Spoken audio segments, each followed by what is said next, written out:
Ethan stepped into the bedroom and froze. His wife lay there asleep, her head resting on another man's chest. The room was heavy with betrayal. Without a sound, he reached into the nightstand and disabled the safety on his pistol. Then, with a sharp kick to the bed, he jolted them awake. The man's eyes shot open, panic overtaking him. But before he could speak, Ethan's fist crashed into his jaw, knocking him out cold. Clara screamed, clutching the sheets in disbelief. "It's not what you think," she cried. Ethan's face was unreadable. His voice came low and cold, a restrained fury beneath the surface. "You have 5 minutes to get out of this house. If you don't, neither of you is leaving." Earlier that evening, rain tapped softly against the cobblestones as Ethan pulled into the driveway. His sleek black car came to a quiet stop outside the townhouse in Zurich, once a place filled with love and warmth. Now just a monument to everything that had gone wrong. He straightened his tie, exhausted from the day, but the stress of work couldn't compare to the growing sense of unease inside him. The house was quiet when he entered. No music, no laughter, no welcoming smile. Only the faint scent of vanilla candles. He called her name. Nothing. Each step up the stairs felt heavier than the last, as dread bloomed in his chest. And then he saw them. Shock turned to rage, disbelief, and heartbreak. Every memory with Clara felt like a lie. But Ethan didn't let the emotions control him. Even as his world fell apart, he remained composed. He retrieved his gun, prepared himself, and confronted them. After forcing the man out and ignoring Clara's desperate pleas, he looked at her one last time. "You made your choice," he said, cold and final, as she gathered her things. The days that followed blurred together. Sleep was a stranger, and questions burned without answers. But Ethan wasn't just a broken husband. He was a strategist, a man who understood patience and precision. He turned his pain into a plan. He started with the man, Lucas Reinhardt, a slick-talking salesman with ambition but little integrity. With the help of a private investigator, Ethan uncovered a long list of dirt, debts, shady deals, and yet another mistress. Lucas was easy to unravel. Then came Clara. Ethan knew her well. She had always been drawn to grand apologies, familiar comforts, and carefully crafted sentiment. He began to pull her back in with thoughtful notes, surprise flowers, and soft-spoken promises of forgiveness. He wore the mask of redemption flawlessly. Eventually, she gave in. Over an intimate dinner, Ethan presented her with a box. Inside was the diamond necklace she once adored. Her eyes filled with tears. "You really mean this?" she asked. "We deserve another chance," he replied with a gentle smile. What Clara didn't know was that Ethan's revenge had already begun.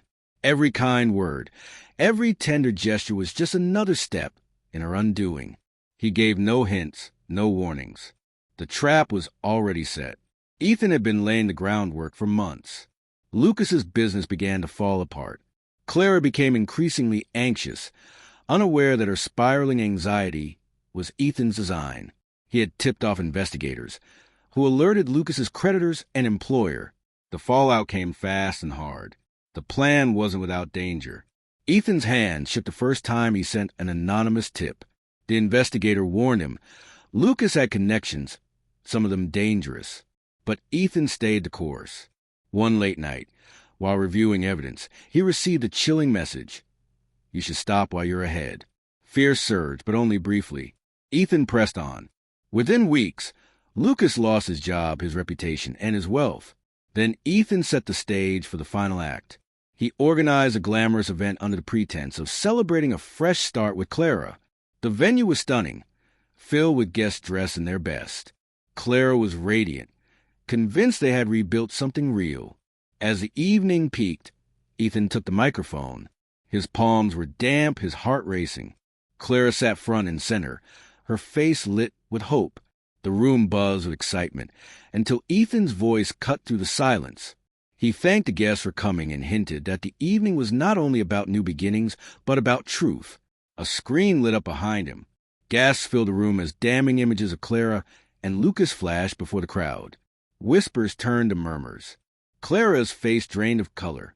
Ethan stood tall, his voice steady as he thanked her, for the betrayal, for the lessons, for the clarity. Then he turned back to the guests and ended the night with a simple goodbye.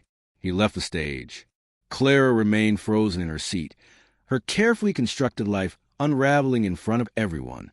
In the weeks that followed, Ethan filed for divorce. He liquidated their shared home and donated Clara's treasured designer wardrobe to charity. The profits launched a mentorship program for young entrepreneurs, something he had always dreamed of. Clara tried to reach him, calls, messages, even showing up at his office, sobbing with a letter in hand. But he ignored her. When that failed, she turned to lies, spreading rumors that he had been the unfaithful one. But no one believed her. Lucas disappeared into disgrace and obscurity. But Ethan wasn't done. He knew Clara cherished her rare art collection. Through the divorce proceedings, he ensured the pieces were seized and auctioned, funneling the proceeds directly into his program.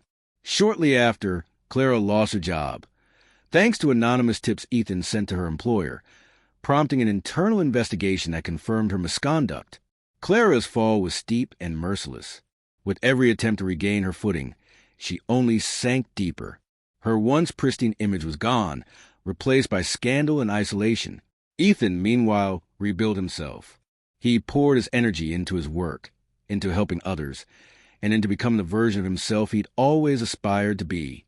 Standing on the balcony of his new high-rise apartment, the city lights stretching out before him, Ethan finally felt something he hadn't in a long time: peace.